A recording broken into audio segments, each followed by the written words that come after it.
Fuck that one up. Hey guys and gals, welcome to another episode of Beyond the Ink. I'm your host, as always, Mr. Matt Valdez. The second E is silent. Today I've got a really special guest with me. We've been working on both arms, some really cool tattoos. Mr. Ryan Follett. Say hello to the folks over here. What up? He's a little shy. It's okay. You can have it. Camera shy. Camera shy. I'm really high. Camera shy and really high. So we've been tattooing for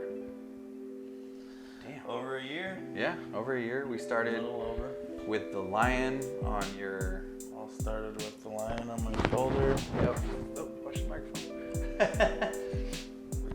Forgot there's a microphone there. It's cool. You hear it for just a second, and then you'll hear more. So yeah, we started with the lion, and then we went down and did. Was it Medusa? Or was it the Medusa? Or was it? We did the hourglass. Oh, that's right. The hourglass. Then the Medusa.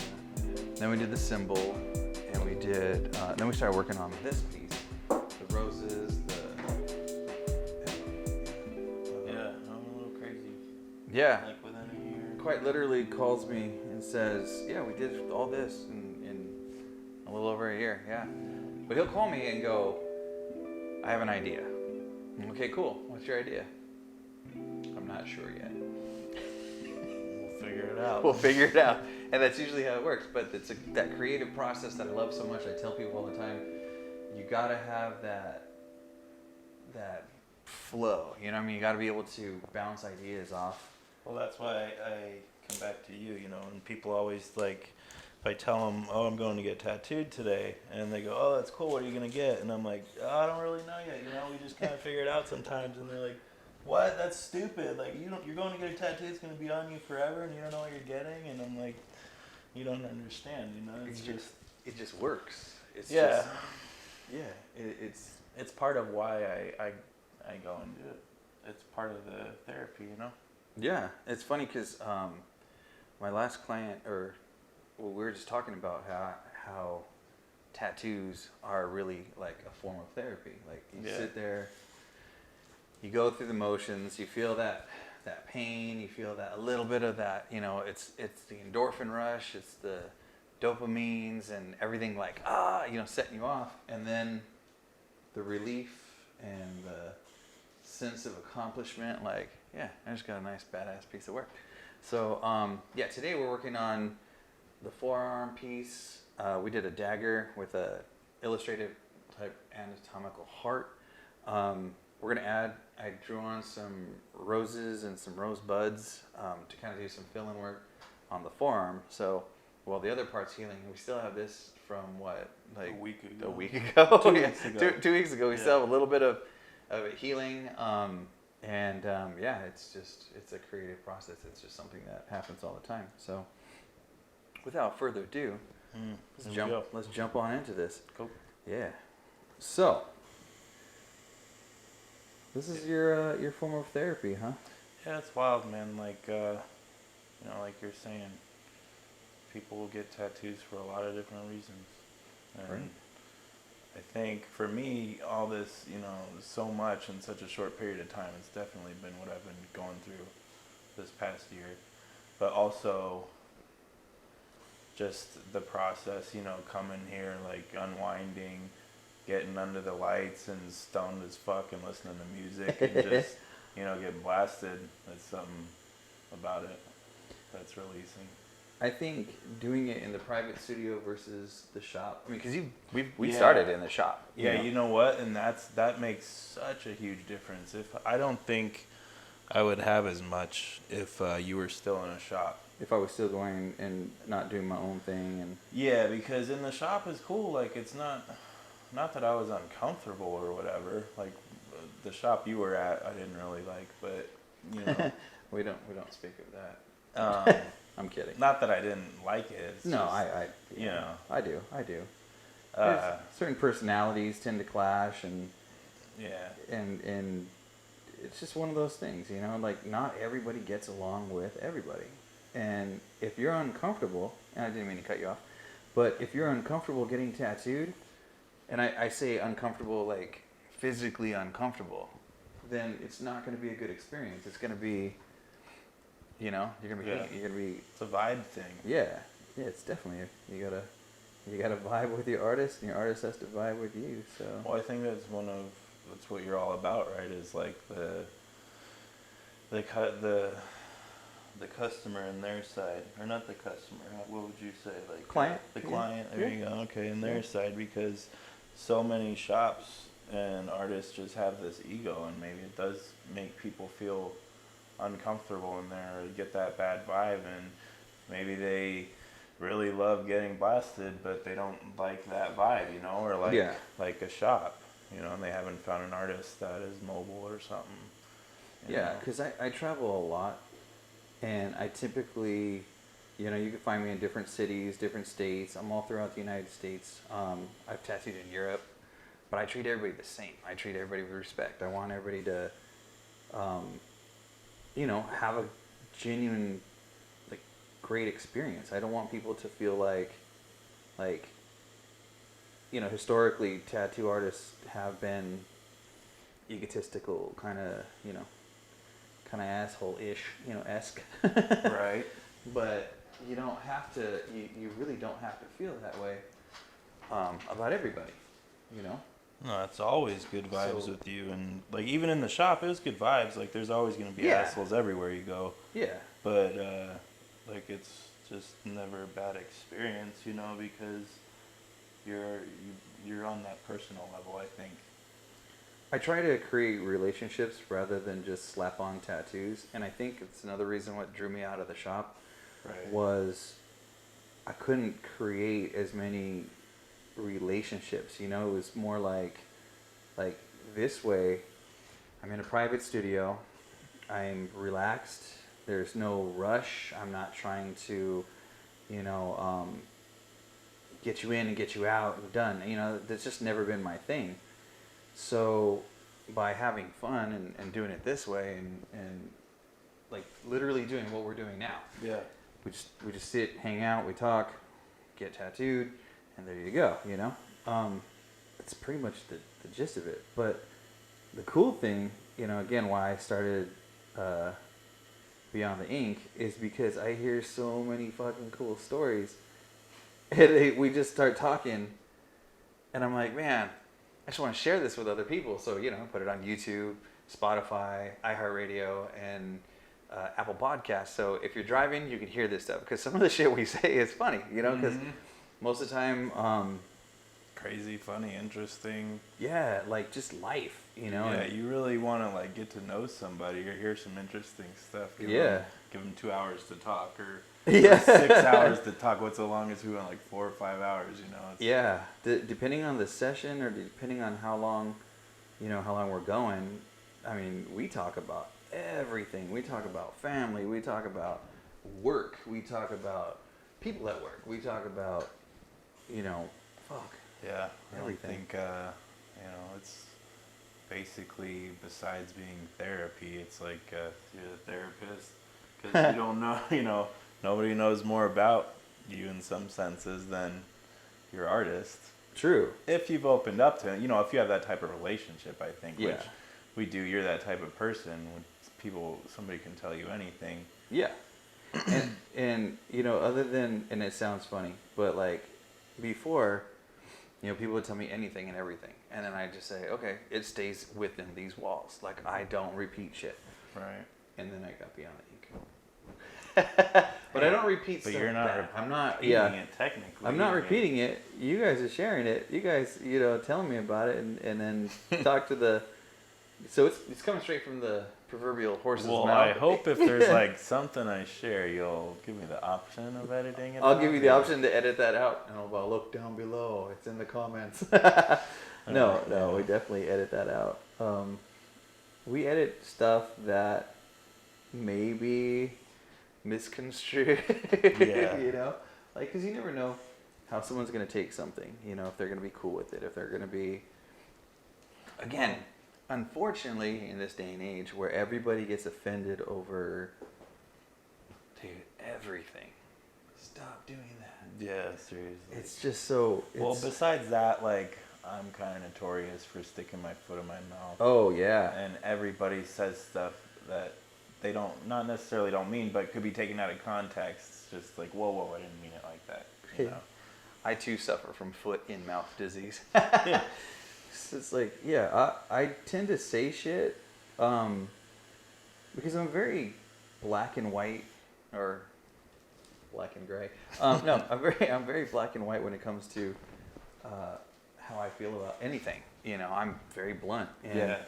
And you know, some people can take it. They understand it. They take it for what it is. Take it or leave it. Yeah. Other folks, they just kind of like, well, I'm offended. Yeah, I don't like that. That's the problem too, because you come from a generation. Even I do. I'm 30. I'm not like that old, but I still come from a generation where it's like I said, not as old as this guy. You know, I mean, I don't have any grays yet. But, yeah. I took them all out. They've said that before. They're like, hey, on your last episode, you had more gray. Did you dye your hair? I'm like, fuck no. I have OCD. So I started pulling one gray out, and then I was pulling out. Next thing you know, I was just sitting there, and Veronica, you know, she's going, what are you doing? I said, I'm pulling out my grays. And she's like, why? I like them. And I said, they're not growing in evenly. They're just growing like randomly. So, and I said, well, you do your grays? And she's like, that's different. Like, girl, is it though? Is it? But yeah, we tend to hang out, chill, relax. You know, I tattoo a lot of police officers, and a lot of, they like it too. They're kind of like, you know, I don't want to go into the shop because I'm going to see somebody that I arrested. Which is funny, because I think I told you that story where I was tattooing in the shop that we don't speak of anymore, and my client happened to be a police officer. Well, he's sitting across the way from another guy's station, and his clients, they're like tearing each other up fucking visually, like, fuck you, you know? And he just smiles, and he's like, damn it. And I was like, well, what's up? You guys know each other? He's like, yeah. I busted that dude like, I don't know how many times. He fucking hates me. And I'm like, oh, dude. And I didn't want to lose business. I didn't want to lose a client or anything. So I just told him, come to my private studio. We'll take care of it. And he's been doing the same thing. He was just like, well, hell yeah. You know? That's so funny. But, I mean, can you imagine that? Being a police officer, and you've arrested this numbnuts who's just still obviously a dumbass, because, you know, you get over shit. Like, if you do something stupid, like, I've done my dumb shit. Don't get me wrong. We talked about this. Yes. I've done some dumb shit. I got in trouble once, you know, and I always say, actually, I stole this from a friend of mine who's been like in jail a lot. You know, one of my this dude I grew up with, and he used to say, like, everybody gets a slap on the wrist, you know, legally, whatever, you know, you get a slap on the wrist. Okay. And it's what you do afterwards, whether it'll tell you if you're going to be a career criminal, or if it was something that happened and you're over it. That's it. Done. Mm-hmm. You know? And it made sense to me, and I was kind of like, all right, well, yeah, I got a slap on the wrist. Turned out, I don't like jail. I mean, I was young. I was 19, and it's really stupid, you know, but my brother and I, we ended up going to the beach, having a good time, doing dumb shit. And needless to say, Huntington Beach Police Department did not like what we had to do. So yeah, spent some time, because the judge wanted to make an example of me. I hate those. Yeah, it was fun. I had never been in trouble, you know, none of that. I got made an example of. Yeah, you did? What did you do? Well, it wasn't like, I mean, I've done my fair share of jail and stuff, but it was fine-wise, because I don't know if you remember that old horse track, the trotter track out on I-10. And oh, yeah. I think it's gone now. They demolished Oh, it. Someone bought it. Yeah, they leveled the whole Some thing. kind of shit. Anyways, like years and years ago, like 10 years ago, we all snuck in, at night, in the middle of the night, and got to get high or whatever, just explore, just do dumb shit, like, do what kids do. do exactly what you're supposed to do, right? Yeah. Fucking go on adventures And do dumb shit. yeah, break the law. So we didn't know Which I that. don't recommend these days. Don't recommend because Goodyear Police Department has night vision and they wait for people to break into that thing. Yeah. Oh, So wow. they were watching and we're in there like looking through the windows or whatever, and they're on the loudspeaker telling us to come out, and we think they can't see us, and they tell us, we have night vision, we can see you, we know exactly where you are. And you're like, God, mother? fuck yeah. Yeah. Seriously?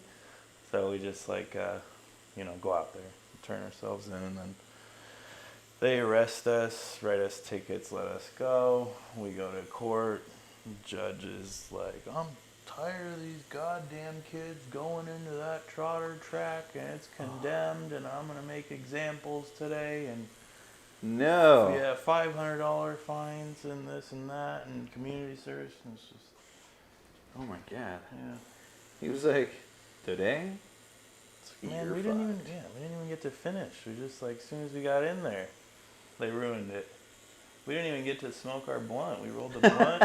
We had to leave it in there. Oh, no way. They picked it up. They're smoking it for you. Right, probably. Just kidding. Just kidding.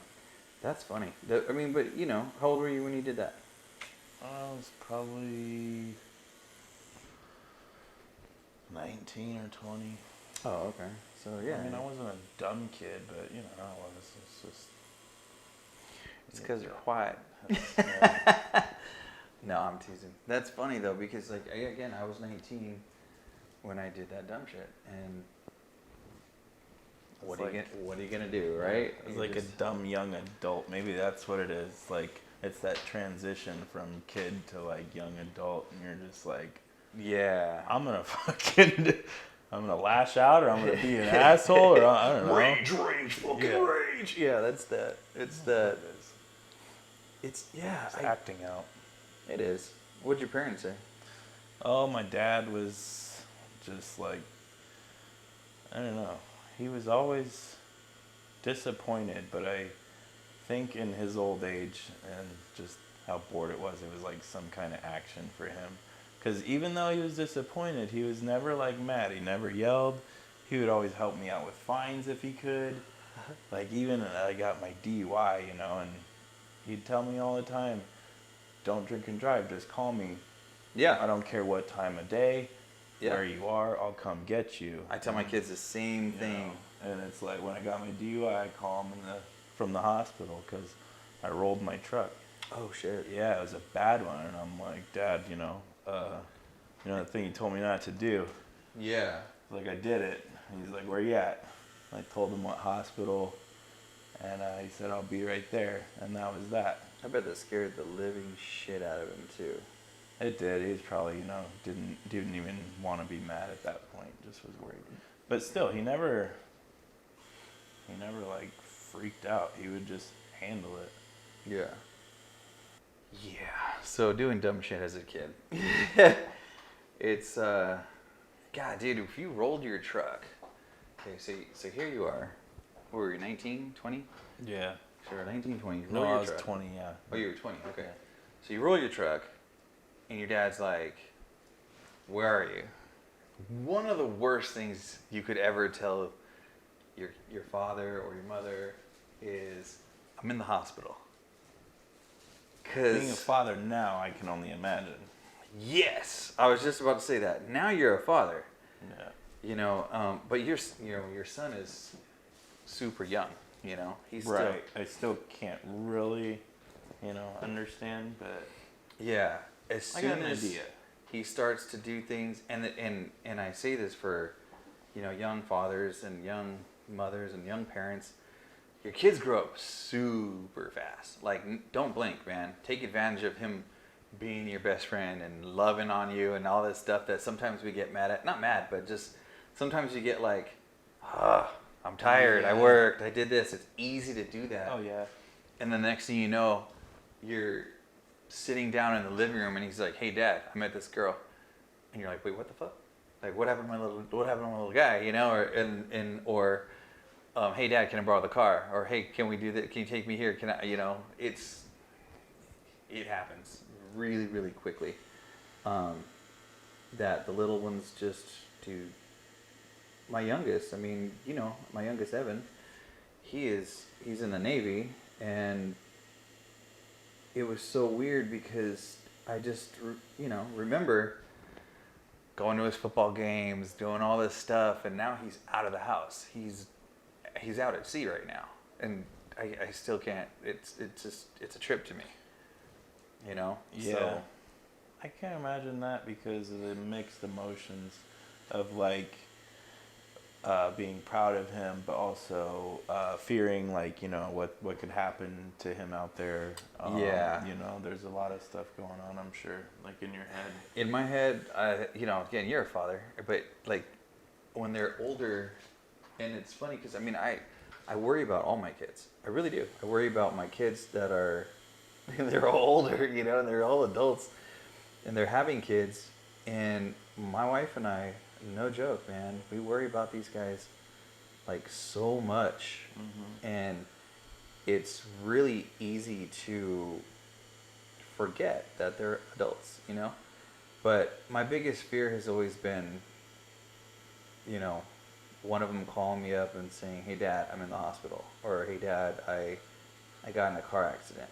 You know, that shit, oh my God, freaks me the fuck out. So the fact that like I can only imagine, you know, what your dad was thinking, like, because we always think the worst. You know, we're always like when your son gets sick, you know, let's say he's with his mom or grandma or somebody else, you know, not with you at the time. And they call up and they're like, "Hey, you know, baby boy is sick." You're thinking the worst. Is it coming out of his brains and his butt? What's it coming out like what's going on, man? What does he have? Yeah, like what's his Yeah. Yeah, I'm concerned. Yeah. Yeah, it's, dude, I can't even. The fucking shit I put my dad through. I hate myself for it a lot. So did you ever apologize? Did you ever like rectify like, stuff? we were on great terms. Like he was 69 when he died, so he was retired from a couple jobs. Yeah. He retired from Chevron, and then he went right back to work for another gas company, Union Distributing, and then got a couple major surgeries. He got injured on the job a couple times, but went back. But the injuries were like, just kept coming back to haunt him, to where he eventually had to just keep getting surgeries, and then eventually they just pulled his CDL, so he couldn't do anything. So he'd just sit at home and fucking smoke cigarettes and play internet checkers. You know, that's why I say, like, sometimes I think I was the highlight of his day, like, and that's why he's like, "Come, you know, I'll come get you no matter where you are," because he's just bored as shit, you know. Well, gotta go. Yeah, sorry, I gotta go. Yeah, Ryan done fucked up again. Sounds great. Could be, That's but funny. it brought us a lot closer, and I went through a lot of shit, and I couldn't have done it without him, like, Yeah. and I went through, you know, obviously splitting up with my son's mom, that fucked me up pretty good. Yeah. And he was there for that more than once, you know. I don't know how many times me and her were on and off and tried, but it was just like middle of the night, can't sleep, you know, walk out in the living room, and Dad's up, like, drinking coffee, and, you know, he's always up, or I could always wake him up. Yeah. And we go in the garage, smoke a cigarette, and Kind of talk. yeah, I used to smoke weed way back then, and he hated it, so he'd always say, you know, just smoke cigarettes, don't smoke weed. And he'd buy me packs of cigarettes, and so that was kind of our thing, was smoking cigarettes together. Can you imagine though, like, now knowing, I mean, just that, smoke cigarettes, not weed, but knowing that weed's got way more healthier products. He was an old timer, man. It wasn't weed either. It was dope. I don't just smoke cigarettes. I don't smoke that dope. Smoke cigarettes instead. And it was like, all right.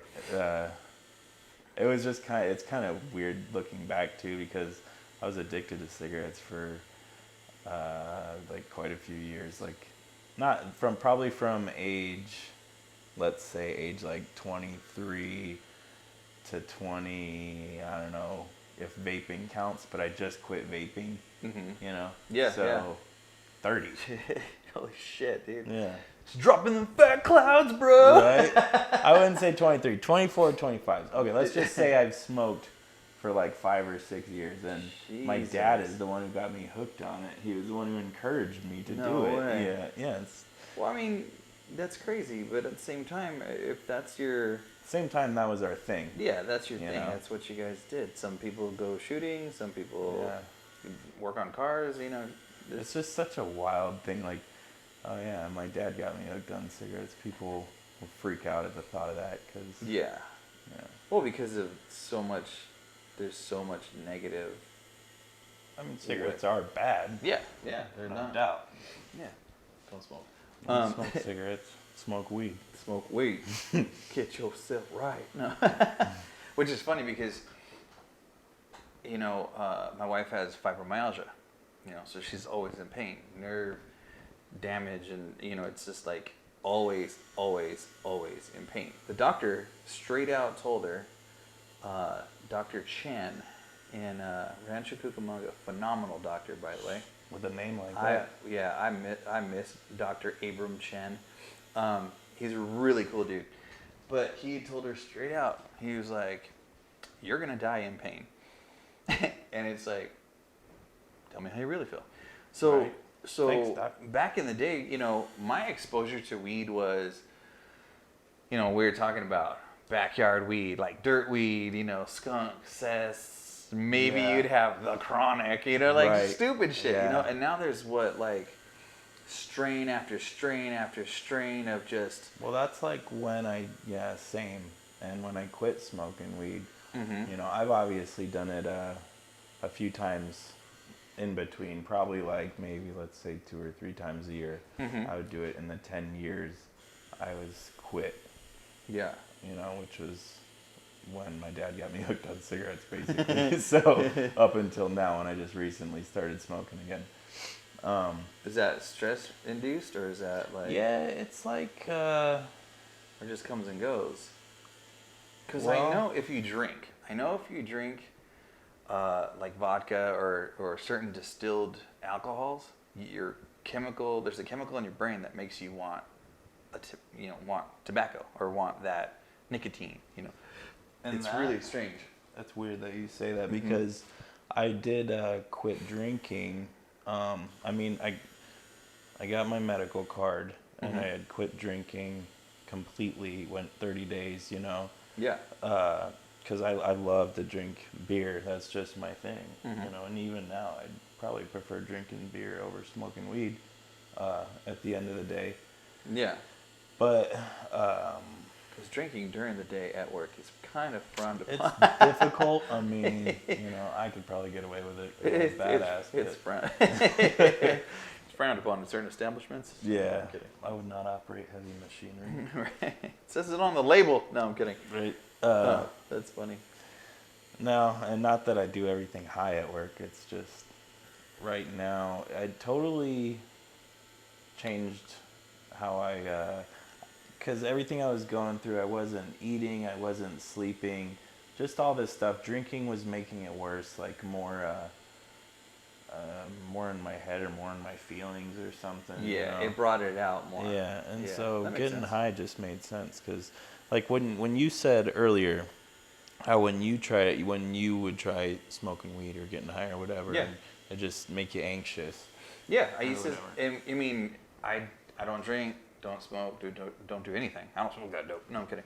I don't do anything, and it's funny because everybody does, and I have no problem with that. They're like, how do you fucking not do it?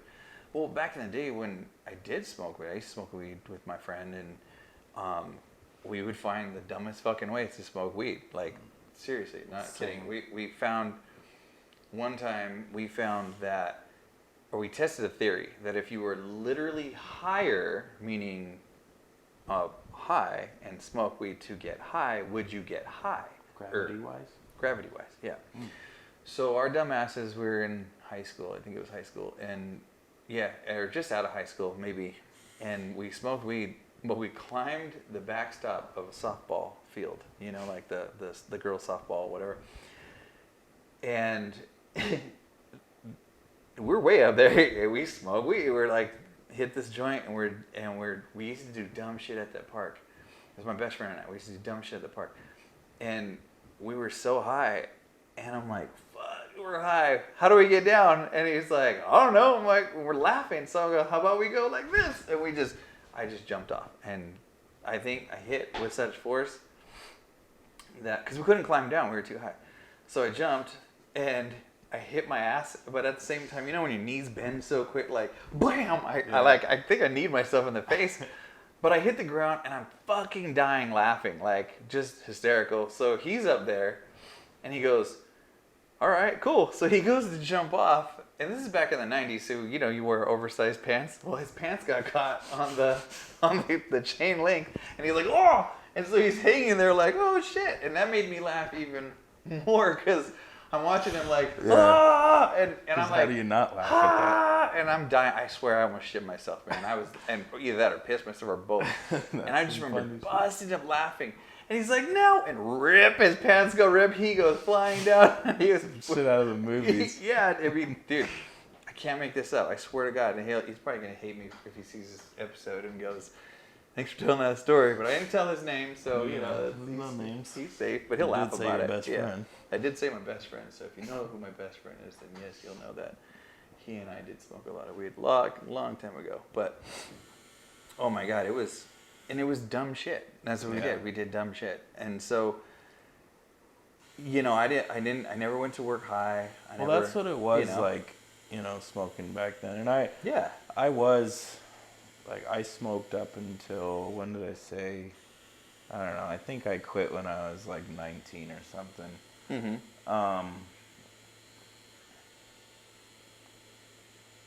Yeah, I quit smoking weed when I was 19. I got into other stuff later. Mm-hmm. That I quit, but smoking weed for the most part quit when I was 19, and then every time, I would do it within those 10 years or whatever, 11 years. It just didn't do anything for me. I didn't need to, because all it was before was I was a dumb kid, and so every time I did it in between then, like I said, probably once or twice, maybe 3 times a year, it was just I got anxious too. I didn't like it. I didn't enjoy it. Yeah. There was no reason for me to be doing it, and I didn't feel in control. I got paranoid, and I didn't like it anymore. So when I just tried it again recently, when I was like, man, it just makes sense to smoke rather than drink, and I'm just going through this and that, man, I just try and get high. Maybe that'll help. And it did, and it made like all the difference. And so right now, that's what I'm doing. And I talked to a really good friend of mine who, his name's actually Ryan, and we call him Smart Ryan because he's super fucking smart. He's got like all these degrees and shit, and just kind of like got in trouble and is where he is, but should have like a much better job, and has some experience with like psychology. And he's telling me, he's like, I went through a super bad breakup in college, and I smoked fucking tons of weed. I took all my tests high, wrote everything. I was high 24/7 because of this chick, and he's like, it's totally fine to smoke weed if you know why you're smoking weed. He's like, and do it for as long as you need to for that reason. He's like, but as soon as you don't need to, stop. And he's like, because as soon as you keep doing it for, other reasons, then you're addicted. Which, I mean, I am addicted. You probably have no doubt about that. You've got addictive traits. You're your addictive personality. And it's not. Yeah, that's exactly what it is. It's not just that I'm addicted to smoking weed. I'm just addicted to being fucked up substances. I've got an addiction problem. Yeah, doesn't matter what it is. And that's the thing. It's like you're gonna be like, oh, like you said, no matter what it is, you could be addicted to drinking, smoking weed, things like that, and pills, pills, and that's a huge thing right now. That's a bad one. I feel like that's a and I've been addicted to pills. Oh shit! Like not really bad. Yeah. But to the point where I was like, man, I want to spend my money on that. You know what I mean? I want to get more, and I want to keep doing that. And that shit just leads to harder shit. Yeah, exactly. And technically, that weed led to that. Yeah, they always say, "Oh, weed's a gateway drug," blah blah, and I don't necessarily believe that it is, unless you have that. I believe it. I don't want to say competitive nature. Like, oh, I got this high. Fuck it, let's go get higher. Well, I can't get much higher because I'm already at that tolerance. Yeah. Let's try something higher. But that can be anything. Like it's that. 100% the person. Yeah. Yeah, I think that has to do with the person. It's the gateway drug in the sense for me that I was never just gonna like try cocaine or Xanax from like one of my classmates, without have gradually. Yeah, because you don't know. Dude's like, yeah, I got this cocaine, and you're like, okay, that's cool. And you don't know if it's coke. Yeah, like let's just say I've never even smoked weed. I'm like, that's cool. That's like probably baby powder. Like, why am I just going to try cocaine if I've never even smoked weed? Yeah. And it definitely is a gateway drug in that sense. And I believe I got high before I even got drunk. And then we got drunk. And we started getting drunk and high at the same time, like all the time. And then I think after that was pills, something stupid like Somas. Yeah. And I can't remember like when exactly. I think Coke was first introduced in a blunt. It was a Primo, like a Primo blunt. They used to roll it in it. I can't remember when I first sniffed it, but it's totally, 100%. The person and their personality, but also being introduced into that lifestyle, Yeah. I know a lot of kids these days, because my sons, they're friends, other people, they talk, and, the biggest thing right now is heroin. And heroin is making a humongous comeback with the fact that it's bad. It's such a fucking epidemic out here, and kids are just tons dying. of friends to it. Well, kids are just dying like crazy because they're cutting it with fentanyl and they're trying to do all this stuff, and that's the same thing with pills, So these kids are like thinking they're indestructible. I mean, we did, like we just said, 19, Yeah. Oh yeah, no big deal. Like I could survive that, and they're ODing and they're dying fucking left and right. Just lost a really good childhood friend. Oh shit. But what's interesting is I didn't lose him to heroin. And when I got the phone call, I thought it was the heroin. Thank God. It was actually the alcohol because I had seen him. Yeah, I had seen him like 4 years ago, and he was bad into heroin. Him and his brother, and I hadn't seen him in about 5 or 6 years before that. So I get this phone call from him, and I hear that through mutual friends he's hooked on heroin or pills or whatever. So, but me and this guy go way back, and we used to be really close. So I'm like, I gotta find out. I haven't seen him in 5 years. Just hear from him. So like, go to give him a ride somewhere. Sure enough, he's like fucking 110 pounds, bad into heroin, obviously. Oh shit. But now I know. So yeah, it's like that's really unfortunate. And then he hits me up between then and whenever, and I just ignore him. He just stops hitting me up. So I get the phone call from his brother like 2 weeks ago that he passed away. Yeah, it's like, Andy's dead. And it's like, oh shit, I think heroin immediately. Yeah, you think. Yeah, because that was the last time I saw him, and someone dies that young, well, it has to be related to that, somehow. And he says, no, it's alcohol.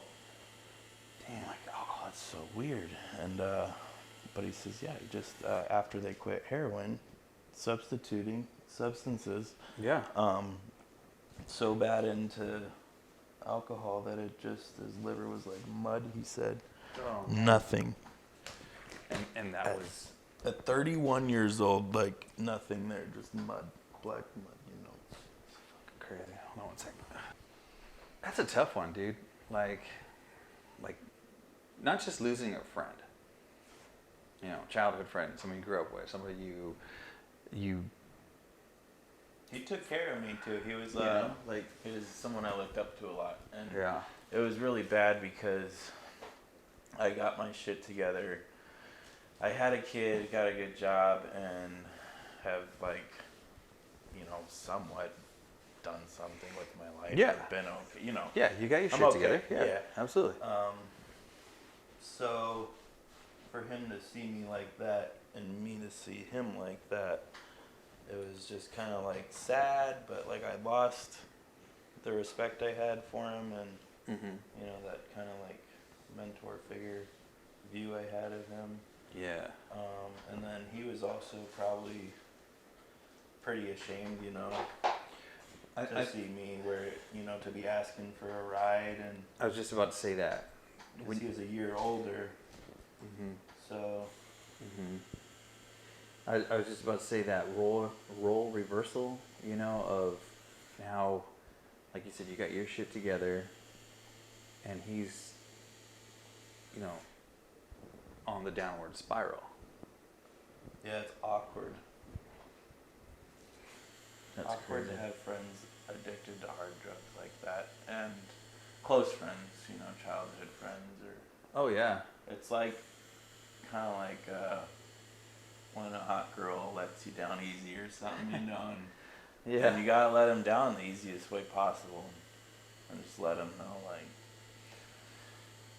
I've had to deal with I'm similar. better than that, Yeah, I've had to deal with similar situations, but not giving up on the person, Yeah. that makes a world of difference. It does. And, again, like my best friend and I, we used to smoke a lot of weed. We used to do a lot of shit. And it was just like, and what I mean by, when I say he's my best friend, this dude's more of a brother, to me. At times in our lives, he was more of a brother than my own brothers. Like he's definitely, I would honestly do anything for him. If he were to call me right now, and he lives in California, if he were to call me right now, and say, hey Matt, I need you, I got this going on, that going on, whatever, I'd be there. Because he ended up, doing some hard drugs and everything. He's, I think 10 years sober now, or he's doing fantastic. I am so super proud of him. Like, great. He's doing so good. To, if you don't mind me asking? A number of things, It's kind of like me, just like, love to. Yeah, just a number of things. He would just, have alcohol and harder stuff, like hard drugs, Yeah. And his family and everybody, I mean, they took care of me when my grandfather passed away, and I had nobody. And I was bouncing around from house to house, and basically I was homeless, and for the longest time, they took me in. And I owe a lot of that to, again, him and his family. And I feel like there were times when I moved to Utah. I moved around a lot, and although we kept in contact, we didn't really keep in contact like as much as I thought it would be. And there was a few times where I couldn't tell. Like he looked normal to me, and I didn't see it. I couldn't see it. And some of the stories that he tells me about, what we refer to as the bad times, like those are the fucked up bad times. I couldn't even fathom. Like I couldn't see him because I see him in a different light.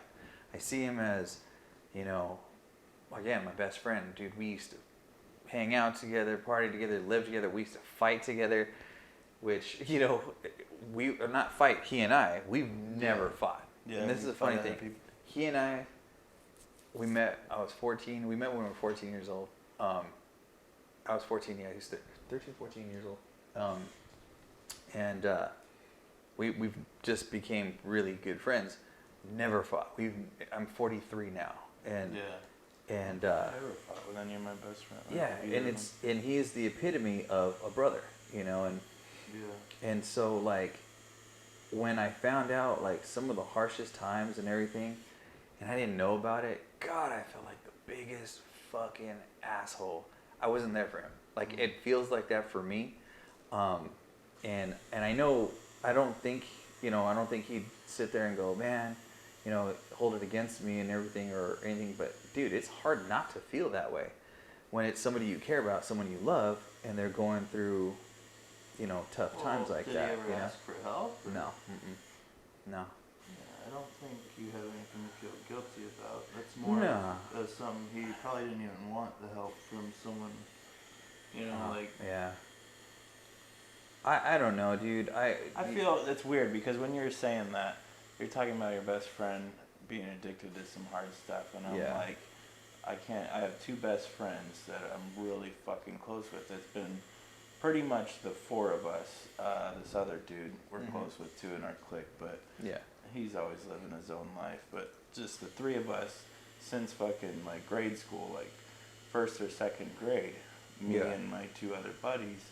And I'm thinking, like, I can't imagine if they were addicted on some hard stuff, because they talk about my friend that died. I wasn't really that close with him, but, you know, these other two, I can't really picture it. But, and then, like, actually, I was the person, you know, when I was, like, 23 or whatever, when I was going through my lowest point, what you guys would refer to as, like, the bad times. Yeah. You know what I mean? Yeah. And they still talk about it like, as like if that was, at that time I was a different person. And I guess they did try and help me, but in those situations, I don't think you really want help from your best friends. I didn't want help from them because I didn't want them to know like what you were doing. Yeah, I didn't want them to know, like, see me that week or, you know, at that point, like, know what I was doing really, see me like that. You know, and the thing is, like, to me, I don't know if it was the fact that he hit it so well that I didn't see it, or I just didn't want to see it, if that makes sense. Mm-hmm. Like, it's not that I didn't want to see it, but I just didn't want to see him like that. Because I had watched my brothers do it. I had watched my brothers go, like, was it ignorance fucking... or denial? Or? That's what I'm saying. I don't know if maybe it was me just so, like, hurt by the idea of him doing the same thing and going, like, I can't...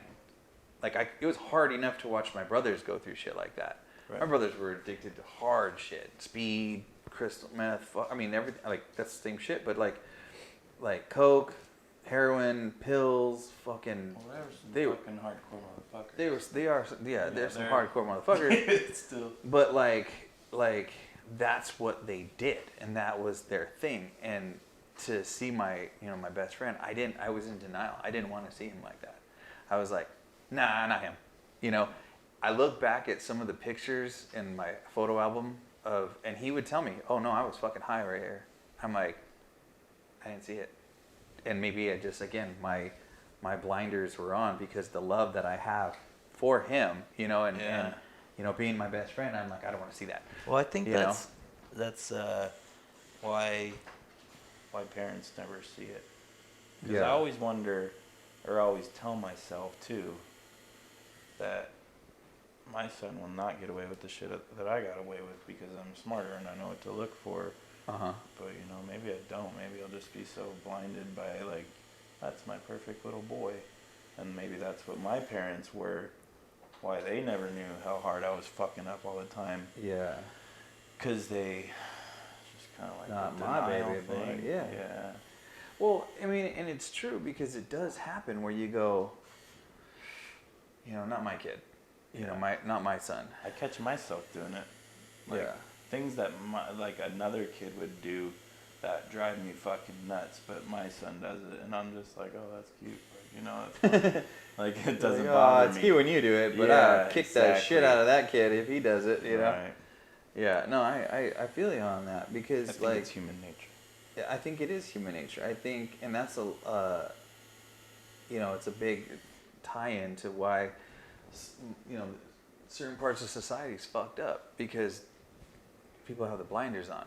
Right. And they're either too blind to the fact that this shit is going on right in front of their face, or they just don't want to put in that effort to make a difference and just, you know what I mean? Like, it goes back to what we were talking about with putting something on the internet and how risky it is because everybody gets offended. correct. We're just in this fucking generation where we cater to everybody's needs rather than saying, you know, look, sorry, it's tough. That's the way life is. There's shit you're not going to like. We just want to fucking create this bubble, the safe space, blah, blah, blah. And you can. You know, yeah. Well, Like, you're just hurting somebody ultimately. Like my mom, who, you know, helps me tons with my son, but at the same time never lets him experience like a stressful situation or just like totally babies him. And I'm like, you know, she did the same thing with me. And you gotta like stress them out and make their brain work a little and make them think, you know, you can't just fucking wait on them hand and foot and let them get away with murder all the time. And I agree with you. Like, you know, I'm not saying beat the shit out of your kid, but a child should have a little bit of a healthy dose of fear because that's that consequence. That's that cause and effect. That's the, you know, Absolutely. hey, if you do this, there's 2-3 choices. Things are going to happen. You're going to get your ass kicked, or, you know, because on the streets and growing up in a harsh town, or just nowadays, like, life is not friendly. Like, life's not forgiving, you know? And you got a lot of these kids that walk around without any bit of, you know, they're not worried about repercussion. They're not worried about, you know, they're not prepared. Yeah, they're not prepared, and they're failing, and it sucks. And they're blaming everybody else. I do understand what you mean by, you know, creating value and teaching the kids. Because, you know, what we're talking about, kids are going to see this. They're going to be on, you know, social media. And there's kids that are going to see this episode. They're going to be like, oh God. Oh, God. That's me. Please don't. Fucking up. Yeah, they're not going to turn into William Shatner. Like, no, I'm kidding. My God, this tattoo. That's a horrible. Amazing. That's a horrible Shatner. That was Shat. That was good. But yeah, it's like, I'm sure you teach your kid. You know, you tell your son, hey, work for what you get, not just I'm going to give you the world and expect you to understand how it works. You know. Yeah. You have to be the bad guy sometimes. You just do. Well, you have to show them that earning stuff is worth it. Like putting in work is worth it. You know what I mean? If you just give them everything, they're not gonna ever think working for it is worth it. They'll think they're gonna get it anyway. Yeah. You know, so he does too. He's fucking awesome. Saves money. He's got like $38 saved right now. I told him if he saves for another month, he'd probably have $100. And what? How? No way. $100. And he's how old?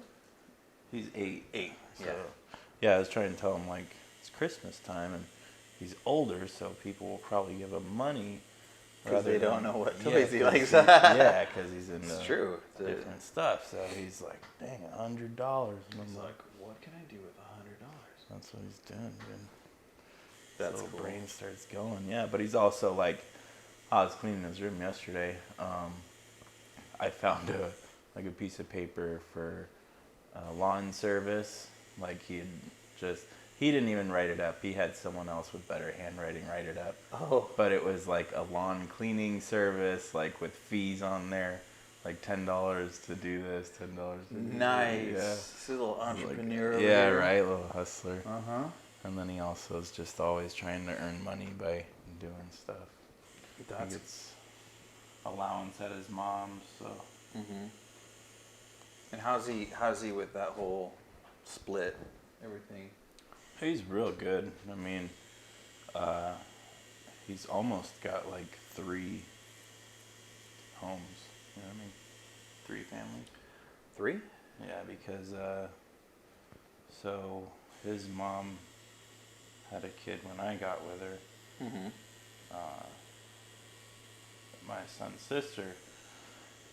So that was, automatically kind of like my stepdaughter already, like I had a kid in it. Mm-hmm. So anyway, her dad and I get along really well. And we're always hanging out, doing stuff with the kids. He'll take my son and vice versa. I'll take their kids. So, or after school, he'll go to their house. So it's really like, he'll even say like, oh, I have like 3 dads. Oh, shit, that's cool. Yeah, so, and we're all, the best thing to do is just to be abrasive. And just co-parent. Yeah. Communicate, just like get along and be civil. It's so much easier, dude. Like, back when we started dating, me and my son's sister's dad didn't get along, obviously, because I was dating his baby's mama, whatever, however you want to put it. Yeah, it'll start getting real Jerry Springer-ish if I say stuff like that. Jerry. So, anyways, it was just, ultimately the kids suffer, and it's just so much easier now that we all get along. We all do it together. Right, and I think,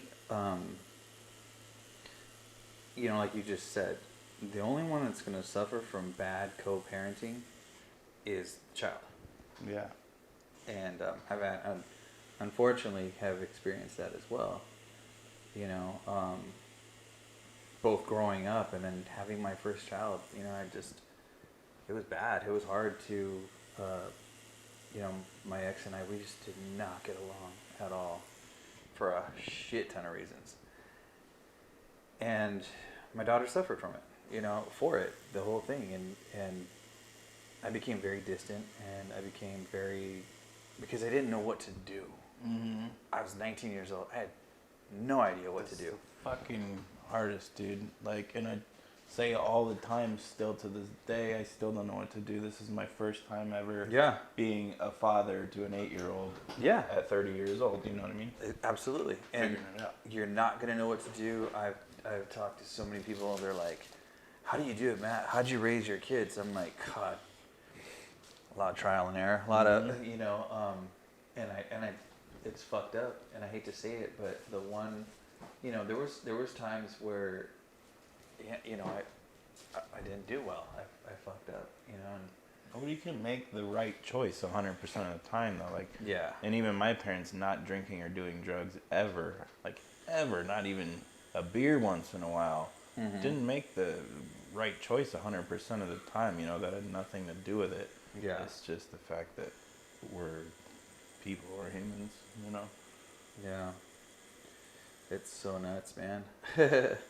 Like, even now, like I said, my youngest, he's in the military, and all I can think of is he okay? Is he, what's he doing? What's he eating? Is he eating enough? And I mean, the list goes on and on. I think of like, what can he do, or what is he doing, and it's hard, it's hard to be without him and to, For sure. it sucks, man. It sucks a lot. So,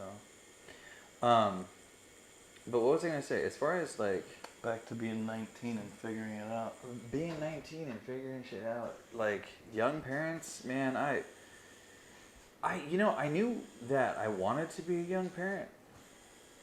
I gotta admit, I did know. I was like, yeah, fuck it, I want to do it. I want to be a young parent, Yeah. But as far as like having all the right answers and what to do, man, I was terrified. I had no fucking clue. Yeah. Like what, okay, it's here. Now what? Like what do I do now? What do I do? There's no manual. I didn't have my mom or my dad to give me any advice. My grandfather had already passed away. I didn't use. I had no fucking common sense. I had no, when it comes to, to having a baby and realizing that, fuck, like it sucked. It's crazy. Can't say I panicked, but I did. I did. I had a few. I panicked and I went off the deep end. That's nuts. But that's what some people do, though. True. I mean, historically, I've been I would say like a runner. Like I don't want to run. It's not that I run away from problems and stuff like that. Because I'll hit my problems head on. I'll face them head on. Mm-hmm. But there's times where I was kind of like, maybe if I briskly walk away from that, and just not try to deal with it. Because, I grew up having a bad temper. I grew up having, well, that's what you need to do.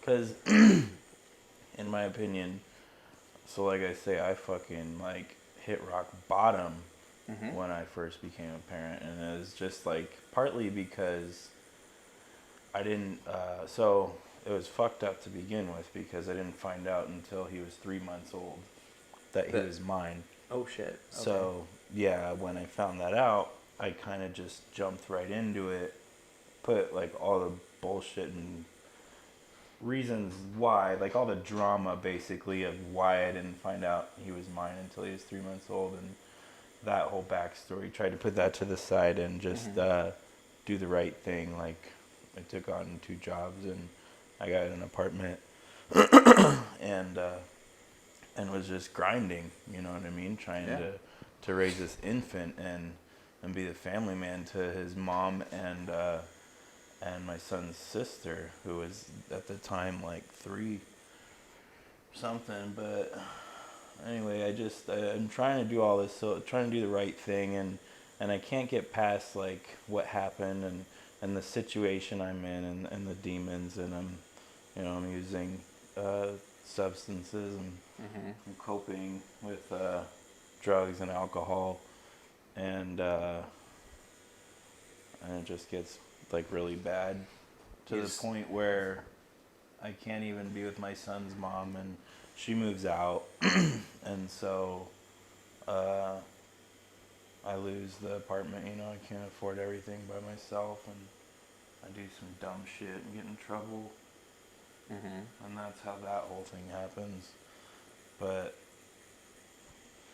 I think definitely just walking away, not necessarily walking away, not being there for my kid, but doing it a lot different, taking a step back and not trying to do the right things for the wrong reasons or the wrong things for the right reasons. I'm not sure which, but if that makes any sense. There were times, shortly after, my daughter was born, her parents, her grandparents, so my ex's parents, or I shouldn't say parent. Her grandmother was great. Her, my daughter's grandmother was fantastic,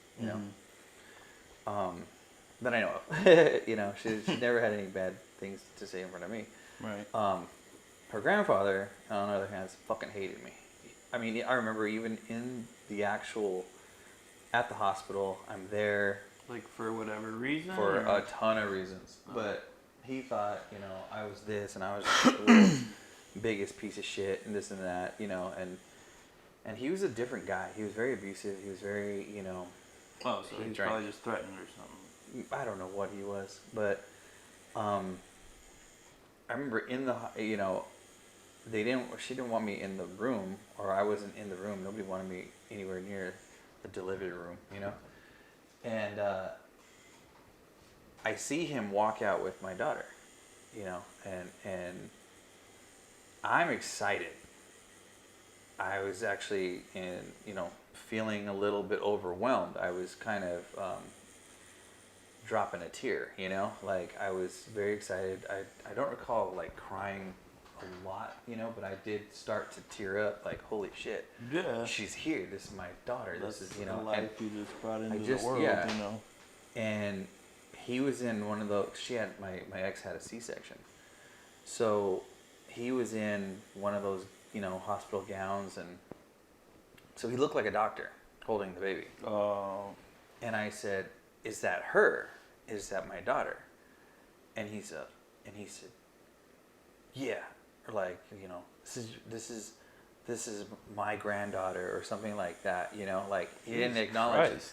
And I said, and I looked and I go, "Oh shit!" I was like, "Oh, Pete," you know, and I called him by his name and I said, "I didn't recognize you in the scrubs, you know." And he says, "Well, you better fucking recognize me," in the middle of the hospital holding, you know. And I was like, "Oh my god, all right, dude, I'm not trying to have a fucking fight with you right now. I'm not trying to be, you know." And he got pissed, but I didn't leave. I was like, "Man, fuck you," you know, like whatever. And so I ended up, because again, my ex had a C-section, so I was you know, one of the first to hold my daughter. I have the pictures. I have, back in the day, you know, Polaroids. Oh, they would be. Huh? I had a Polaroid, and I do. Comeback. I do have it. You know, she was born on the December 14th, so yeah, yesterday was her birthday. You know. Yeah. And it's hard, dude, because I'm like, we fought, and we had so many different things happen in between her life, and you know all the stuff that I went through, and stuff that, you know, people didn't understand. Once I got in that car accident, I was fucked up. I was fucked up really, really bad. You know, my best friends didn't know about it. Nobody fucking knew about it because I kept it all to myself. And it was hard to live that lie because, you know, you got a doctor telling you, you know, what seemed to everyone as it wasn't that big a deal.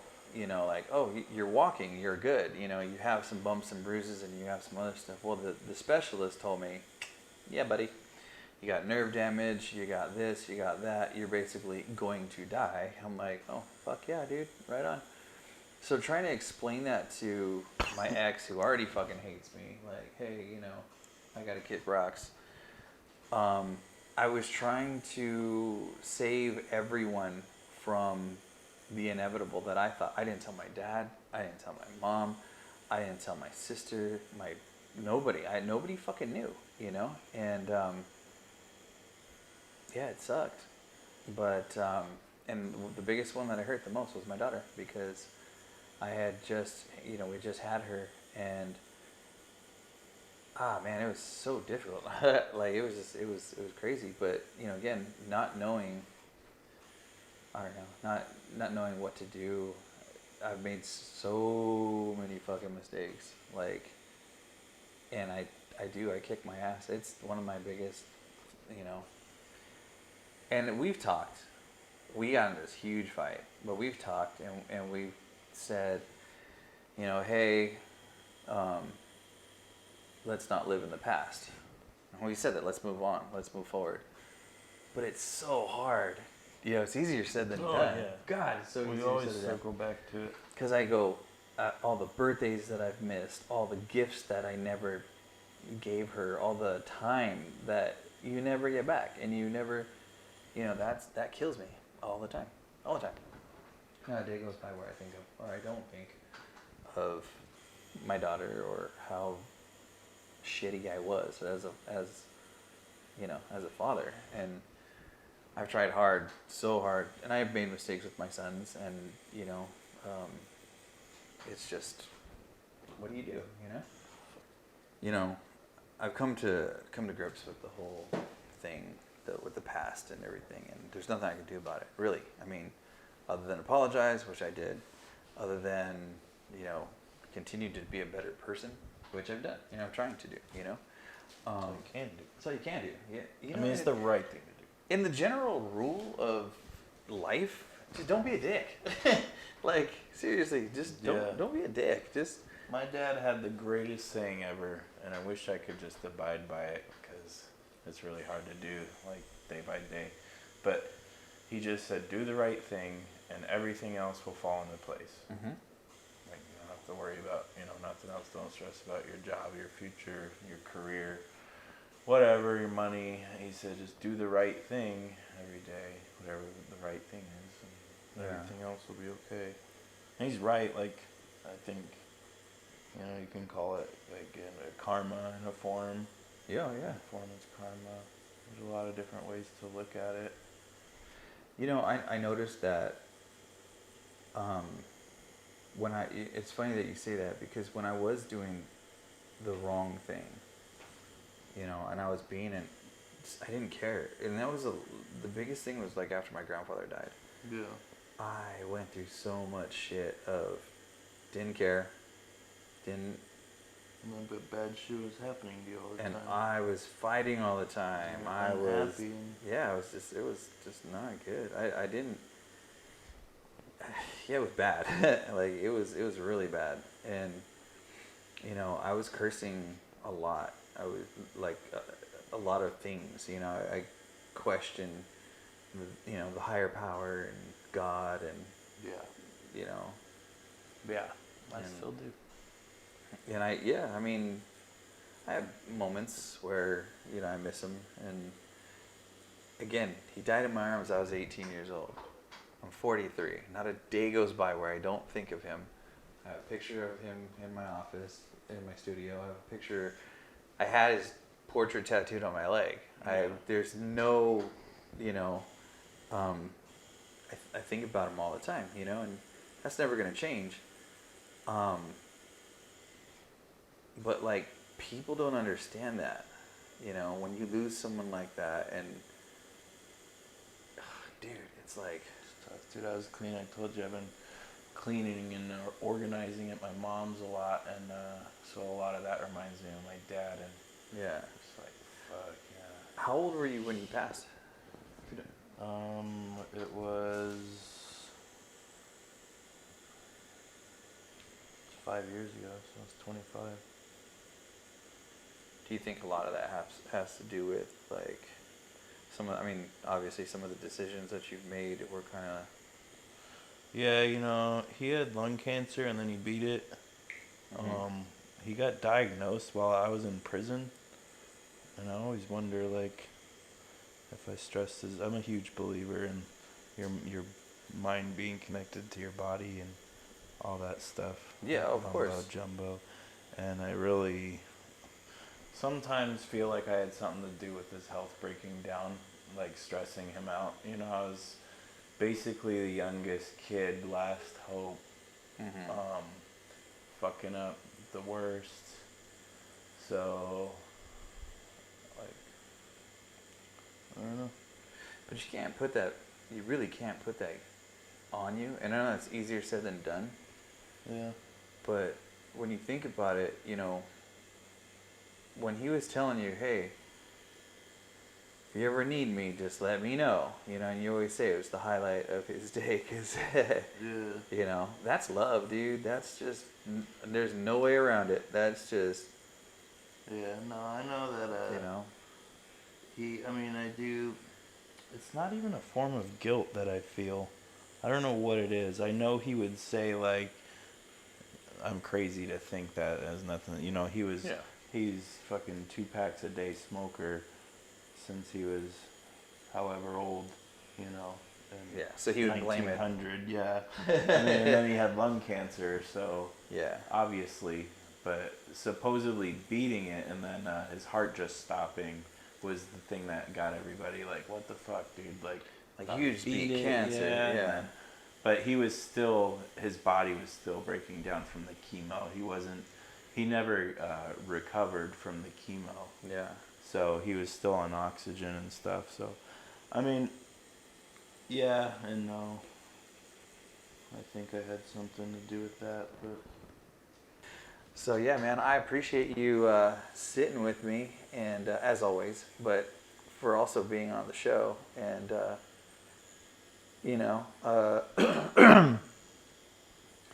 we touched on some subjects that yeah, like people I said, like to...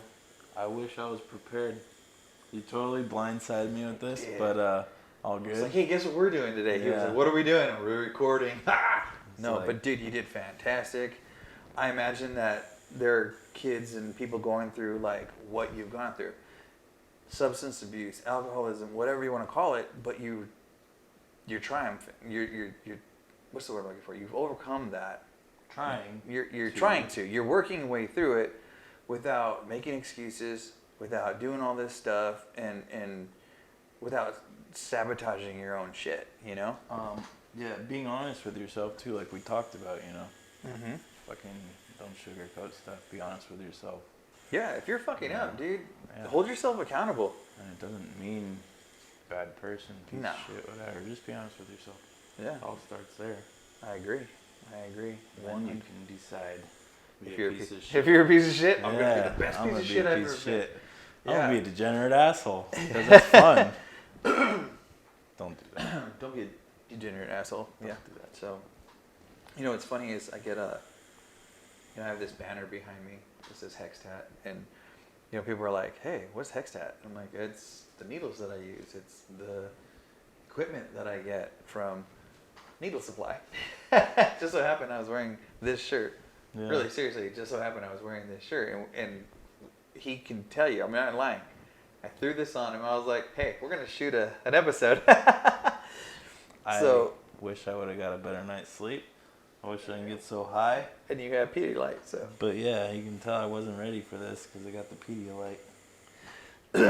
That is a testimonial to Pedialyte because that shit is amazing. Yeah, sponsor me. Sponsor this man right here.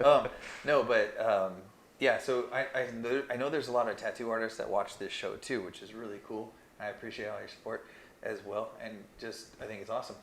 And I'll leave the website. If you talk to the guys at Needle Supply, I've been going there for years. Not a single time have I ever had a bad experience with them, ever. I mean, talking like ever. So, dude, I'll put the link down below. If you want to go grab some equipment, they'll ship it to you. They have everything, like everything. And for you, if you want to get aftercare, if you get Hustle Butter, which is the best stuff, and I've used that for years. Dude, I always use it. I use it for my aftercare, like lotion. Hustle Butter, it's non-hyperallergenic. I mean, it's like all natural. It's vegan. I mean, you probably could eat it if you wanted to. Smells amazing. Dude, I love the smell. It reminds me of getting a tattoo every time Sometimes if it's been a while, I'll just pop open the thing and I'll smell it because it reminds me. Yeah. Oh, Matt. Dude, I fucking love it. Yeah, I gotta give Matt a call. I gotta call Matt. Yeah, so you can get that. You can order, and a lot of my clients that don't know this, and it's throughout the United States, my clients in Dallas, my clients in New York, I'll put the link down below for Needle Supply. If you call, order, or use our link, they have everything for you. So Sanoderm, they have a personal pack. You don't have to buy a huge pack. If you want a little 1 ounce jar of Hustle Butter, 5 ounce jar of Hustle Butter. They have the Hustle Butter CBD, which is fantastic as well. Hextat needles are phenomenal. They're very well put together. They create very, very nice line work and all grouping. Anyway, all that aside, Needle Supply. Very good people. Needle Supply. Yes. But, like I said, dude, thanks for coming out to and doing this. I mean, not like you. I guess you had a choice, and you could have said no. I could have, but The mic. You could have said no. Fucked up my tattoo then, so right? I was like, no, I would probably have done just that. go Dude. with this. I mean, because honestly, man, every time we do this, we have great stories. We talk so much, like just talk about everything and family, and there's really nothing off limits. And I'm like, dude, we got to put this on. We got to put this on camera because. Yeah. Well, I feel like this was kind of just like a small little sesh too, not a big tattoo. Yeah. I'm sure we'll do it again. I'll be more prepared. I'll get some sleep. We'll do a part 2. Yeah. I'll fucking get super stoned on some diamonds. Diamonds, man! I got diamonds. Yeah. Diamonds aren't always the girl's best friend. So my best friend. We'll talk about some crazy. We'll talk about some more shit in part 2. Yeah. We got a lot more work to do on this gentleman. So if you're still with us, smash that like button. Give us a thumbs up, share, subscribe, Tell all your friends about it. If you have a great story and you want to be on, leave a comment down below. Email us and get us on everything. All social media. Find us. It's there. We're there. Beyond the Ink Instagram. It's Beyond the Ink official. And I thank you very much for hanging out with us, Ryan. Thanks again. I appreciate you. Yeah, man. Thank you. I'll post a pic of what this bad boy looks like now because it is looking fierce. Yeah. I like this it, dude. Man up. I like this it. Stuff is fan-fucking-tastic. Yeah, why? Because you're the janitor, Fucking bro. janitor, bro.